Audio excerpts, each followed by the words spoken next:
Во последните 7 дена бидна интересни случувања на автомобилската сцена. Јапонците каскаа во електрификацијата, а сега покрај Toyota и Honda и Nissan ги открија своите планови за иднината. Кај двете компании таа се базира на самостоен развој на цврсти батерии што ќе треба да ги задоволат амбициите за сопствената електрификација.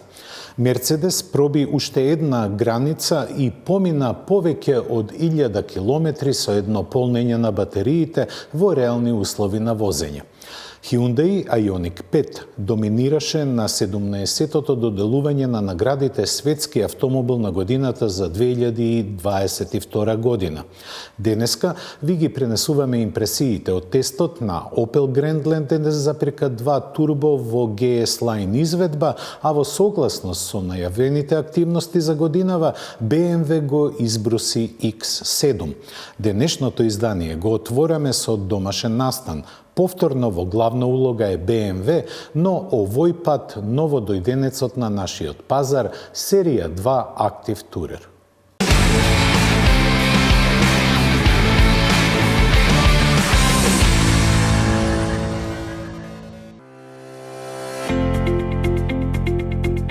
Само еден месец по комерцијалното лансирање во Македонија пристигна новата генерација на BMW 2 Active Tourer. Дочекан со критики од традиционалните поклоници на марката, овој модел донесе многу новини во понудата и проширување на кругот потенцијални купувачи. Затоа најдобро зборува представувањето на втората генерација на компактниот кросовер со моноволуменска конотација. На нашиот пазар претходникот помина добро, додека на новитетот M-Car очекува подеднаков учинок. Задржан е типичниот изглед, поддржан од функционален простор и еколошки настроени мотори со распон на силата од 136 до 218 коњи. Благите хибриди и дизелот од 150 коњи се опфатени во понудата. Стандардната опрема вклучува контрола на темпото на возење со функција за сопирање и предупредување за пречки пред возилото. Во листата на стандардна опрема се вбројува помошникот за паркирање со камера за возење наназад со активна асистенција. Цената започнува од 43.000 евра.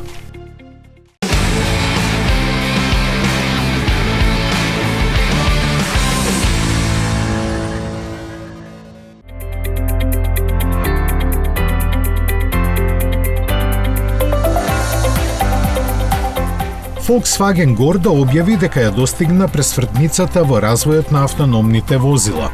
ID. Buzz, опремен со ваква технологија, го напушти тест полигонот и возеше по улиците на Минхен. Во него како патник беше и извршниот директор на групата доктор Херберт Дис, кој лично се увери во напредокот.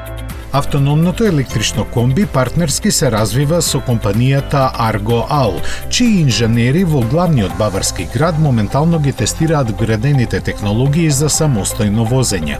Интелигентниот софтвер ги користи податоците добиени од системот составени од 14 камери, 11 радари и 5 лидар системи. Тие заедно создаваат доста прецизна сообраќајна слика на градовите во кои автономните возила ќе ги развезуваат своите патници во иднина. А таа според експертите од двете компании не е така далеку. Се очекува да стане реалност веќе во 2025 година.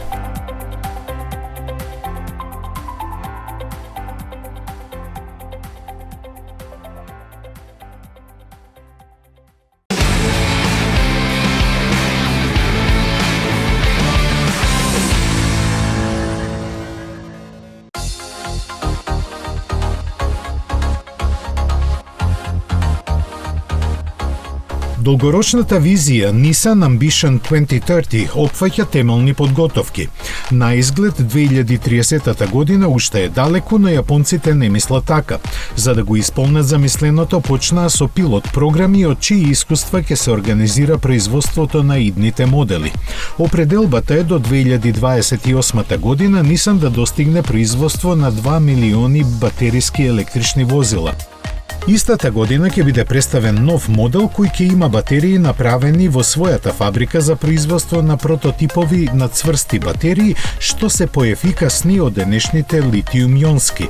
Почетокот на пилот производството е закажано за 2 години во фабриката во Јокохама, во која ќе се проучуваат материјалите, дизајнот и производствените процеси. Nissan верува дека трошоците на производство на модели со цврсти батерии ќе се изедначи со оние на возила што користат фосилни горива. Ако ова се оствари, тогаш оваа технологија може да стане пресвртница во популарноста на батериските електрични возила.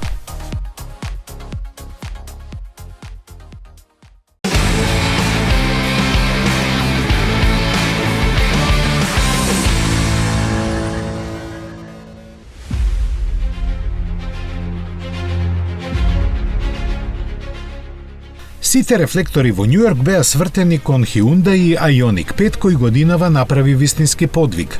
Не само што ја понесе титулата светски автомобил на годината, тој се закити со уште 2 признанија, и тоа светско електрично возило на годината и за победник на наградата за светски автомобилски дизајн за 2022 година.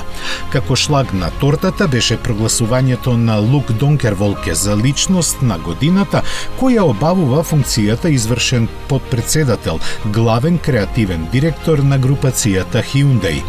Жирито од 102 истакнати меѓународни автомобилски новинари од 33 земји ги избра победниците со тајно гласање врз основа на нивната оценка за секое возило што ги исполнува условите како дел од нивната професионална работа.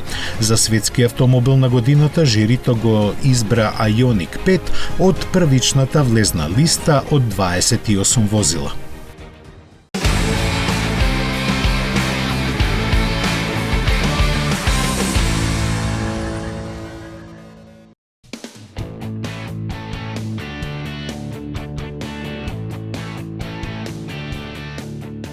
Големиот интерес за Cadillac Lyriq, кој резултираше со собрани 240.000 нарачки, го натера General Motors да ги забрза работите и 1 година пред планираното да стартува со неговото производство. Тоа ќе се одвива во фабриката во Тенеси, во чие реновирање и подготовка за електричните возила се вложени $2 милиарди. Оваа фабрика е најголема на General Motors во Северна Америка и од отворањето во 1990 година има произведено повеќе од 4,5 милиони возила.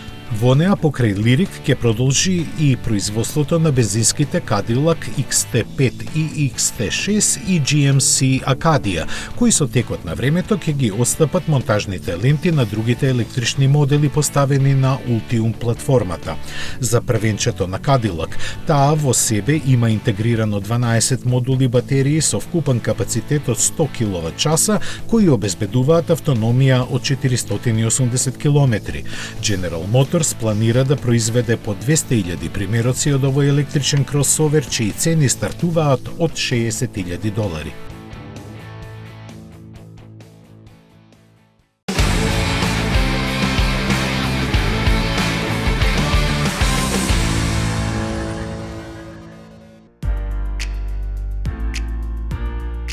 Не дека нешто значи, ама добар показател за тоа како се раслојува автомобилскиот пазар е што Rolls-Royce запре со примање на нарачки за Downy Wraith.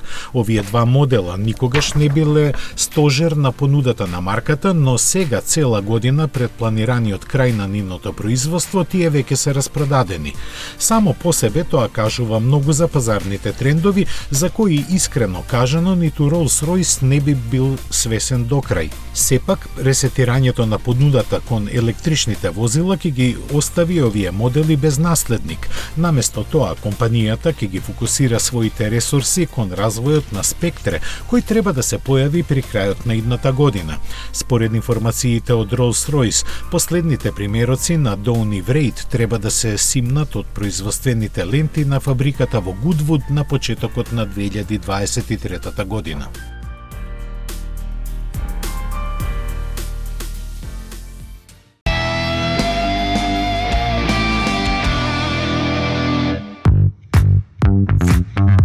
Мислите на ново возило? Одберете возило, Шпаркасе лизинг купува за вас. Вие бирате година, модел, боја, месечна лизинг рата. Ние реализираме Шпаркасе лизинг. Шпаркасе лизинг ги финансира сите видови на патнички возила.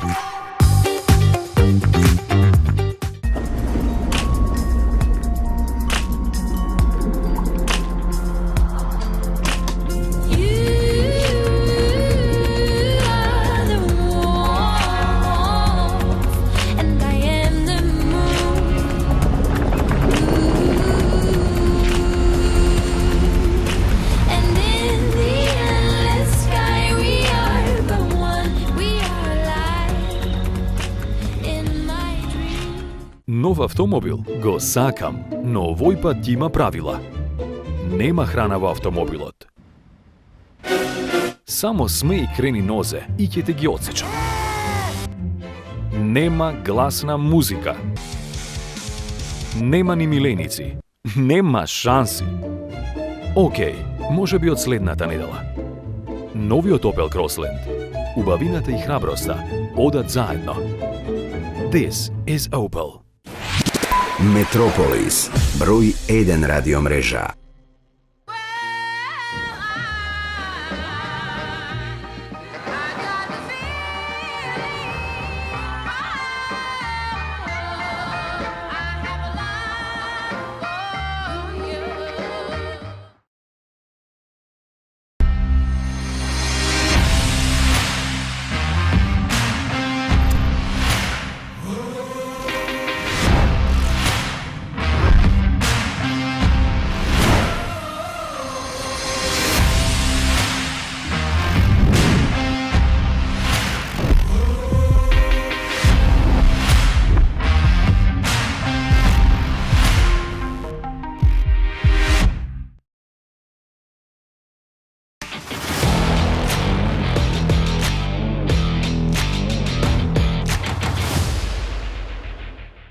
Херојот на електричните возила на батерии, барем засега, е Mercedes EQXX.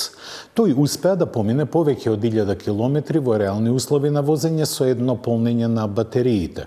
Двата X означуваат дека се работи за концепт возило за оваа прилика опремено со техника од EQS, а судејки според димензиите се однесува на идните компактни и средно големи модели.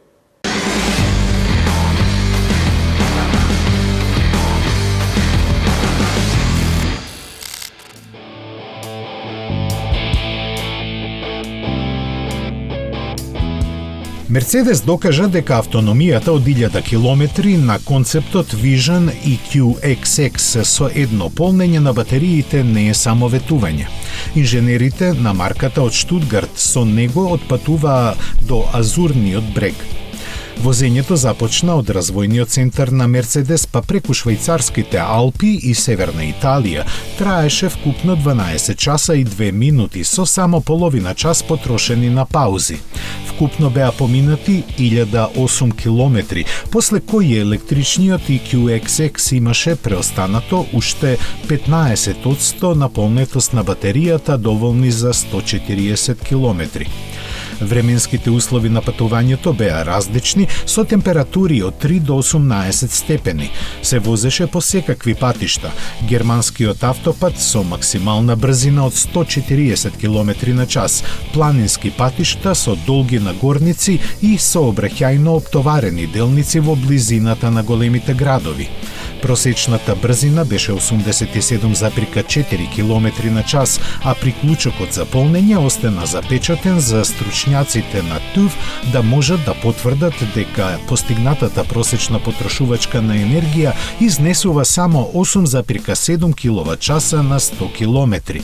За оваа неверојатно ниска бројка се заслужни повеќе фактори.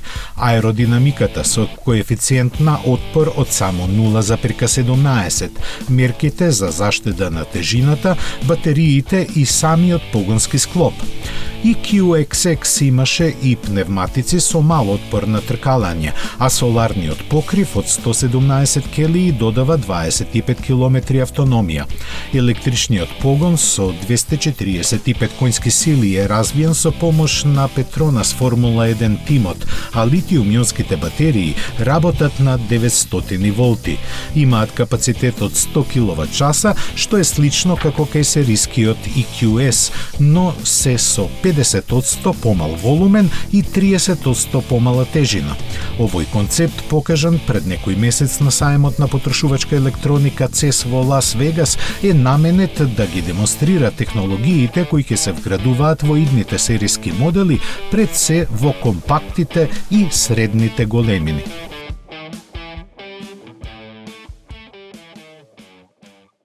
Со својата неповторлива комбинација на ексклузивност, динамичност, раскошна просторност и разноврсност, X7 брзо се разви во најуспешниот BMW модел во луксузната класа. За да остане така, направен е фейслифтот кој покрај естетските подразбира и технички освежувања на карактерот на најголемото баварско спортско активно возило. Тоа во BMW се нарекува политура на дијамантот.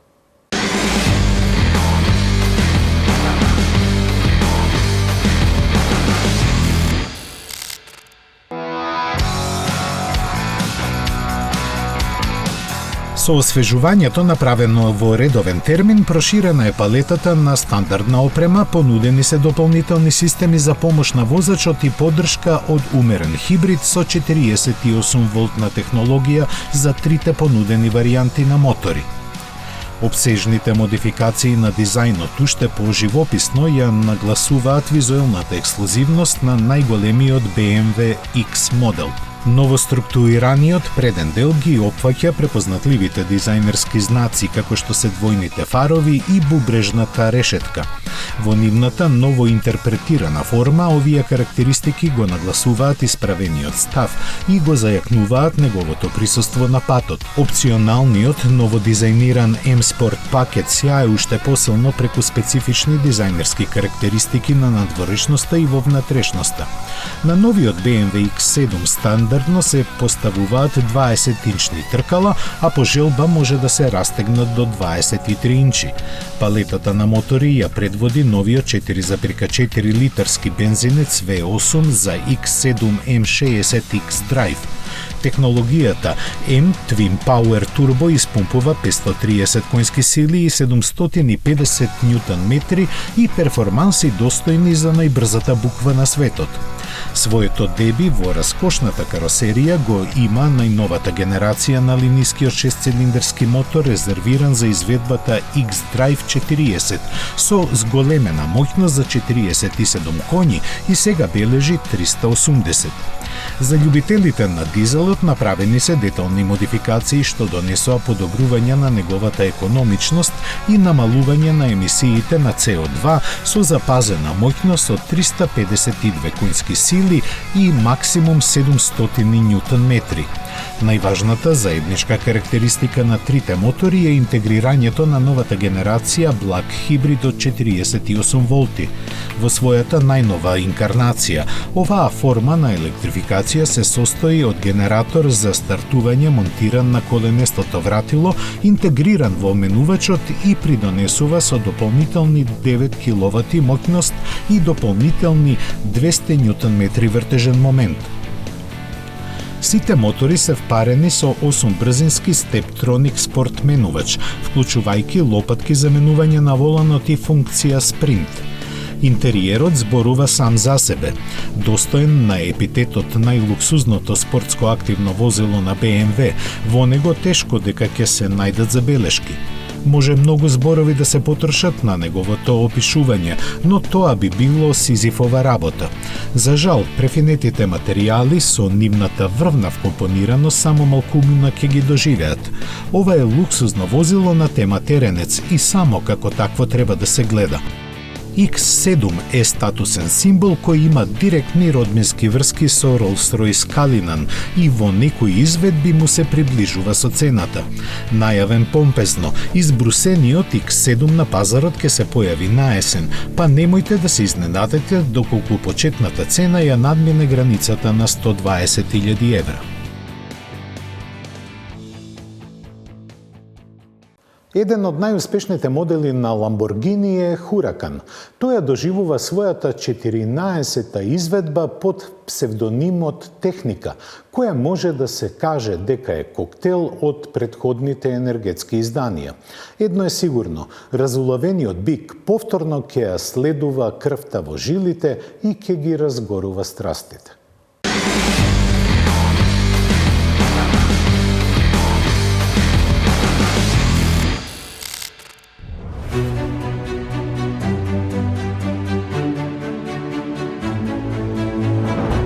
Од Lamborghini пристигнува нова 14-та верзија на Huracan. Наречена е Техника и е фантастична комбинација за максимум задоволство. Изведена е од основната Evo верзија со погон на задните тркала, која е облагородена со бројни нешта од поскапите модели.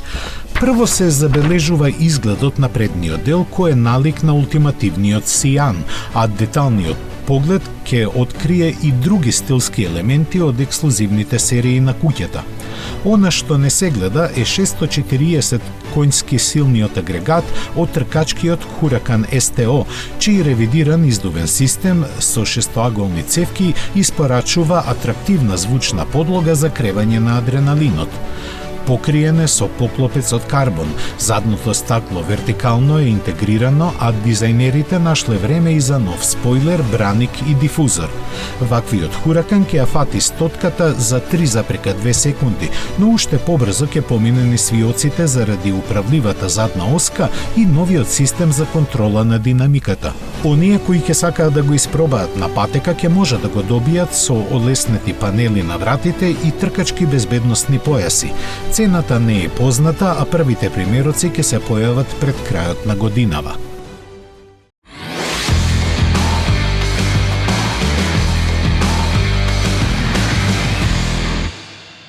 Opel Grandland од неодамна е присутен во Македонија. Овој модел има историско значење за марката од Руселскајм, затоа што е првиот модел кој е направен на заедничка основа со PSA.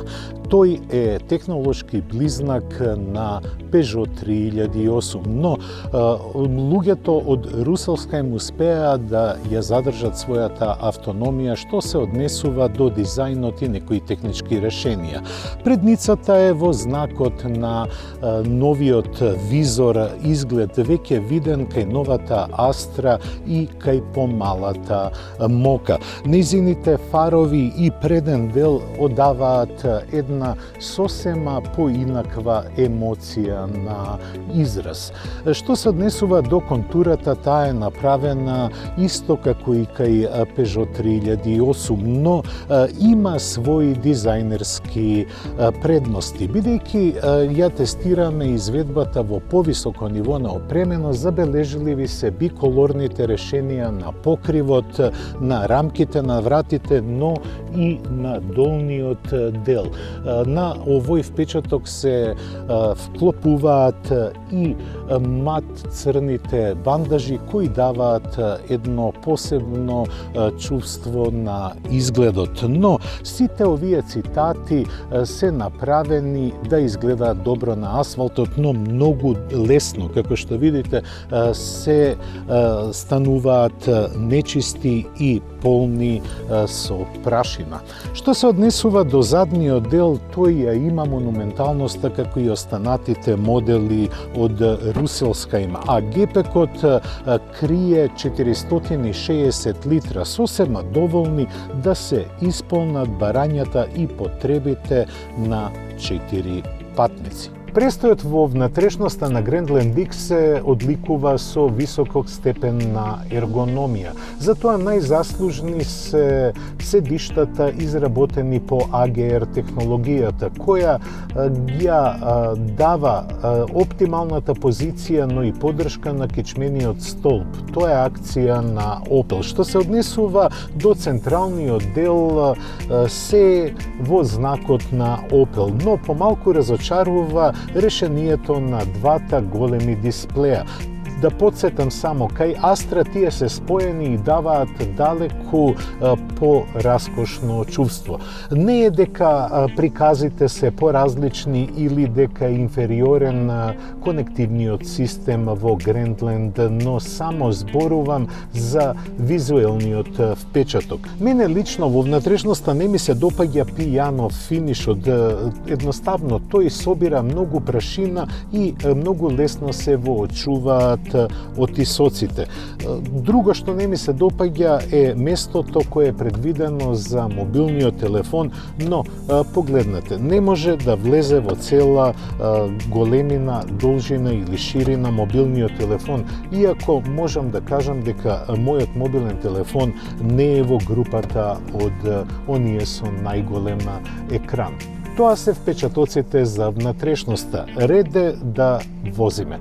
А за возењето е задолжен 1,2 литрениот бензински мотор од 130 коњски сили, кој ја пренесува силата преку 8 степен автоматски менувач на предните тркала.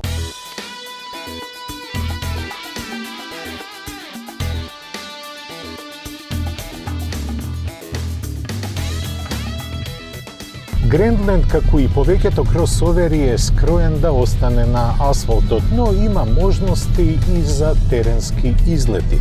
Ние не бевме баш најрасположени да го возиме на терен, но на лош пат во секој случај. Во прв план доаѓа добрата подесеност на подпирањето, нешто потврда отколку кај францускиот брат. Сепак, кај германецот се покажува дека се мислело и на удобноста. На ваков пат, кој што бара малку повеќе работа со управувањето, во прв план доаѓа воздушастото управување. Не е дека не е прецизно, туку немате вистинска интеракција со подлогата. А да видам искрен, рака на срце, тоа е тешко да се почувствува кај било кој кросовер од овој сегмент. Она што треба да се истакне е достојното поминување покрај нерамнините и добрата звучна изолација. Сепак, Grandland е скроен за безгрижно поминување многу километри, да служи на семејства, а не да има алпинистички карактеристики. Но сепак, кросоверското е добро истакнато кај него. Високата позиција на седењето ви дава јасна представа на се она што се случува пред вас. Grandland се истакнува со својата добра завршна обработка и целата атмосфера која се пружа не само на возачот, туку и на сопатникот, како и патниците на задната клупа. Подпирањето не е толку омекнато, но сепак се чувствува дека апостроф е ставен на комфорот и удобството на возењето. Кога се вози култивирано 1,2 литрениот трицилиндричен турбобензински агрегат делува многу смирено. Неговата работа е тивка, но кога сакате да добиете екстра сила, се слуша продорниот звук во кабината. Како и да се исползува овој мотор во комбинација со 8-степениот автоматски менувач, тој дава линеарни забрзувања, но и секогаш добар пренос, токму оној кој е потребен да ја погони оваа нешто погабаритна каросерија. Овој мотор го имам возено во неколку каросерии од групацијата PSA, но првпат го возам во спортско корисно возило од средната класа. Затоа и потрошувачката е нешто над очекуваното. Фабричките податоци велат дека се доволни 6,2 литри за поминување 100 километри со Грендленд, но мене тоа во ниту еден случај не ми тргна од рака. Просечната потрошувачка ми се стабилизира некаде на 8,6 литри. Доколку сте внимателен со педалата за забрзување и возите со константна брзина, тогаш можете да забележите потрошувачка пониска од 7 литри. Но на тестот средната вредност излезе 8,4 литри. Заврши нашиот изглед на лош асфалт. И мојата констатација од почетокот на возењето дека Грендленд е створен за уживање и безгрижно голтање на километрите се потврдува. Далеко од тоа дека не е способен да одговори на предизвиците кои се исправуваат пред спортско корисните возила, но апострофот е ставен на удобството, ергономијата и функционалноста, која Грендленд ја има во изобилие. Тоа беше се што подготвивме за денешното издание. Срдечен поздрав и се гледаме за една седмица. До гледање.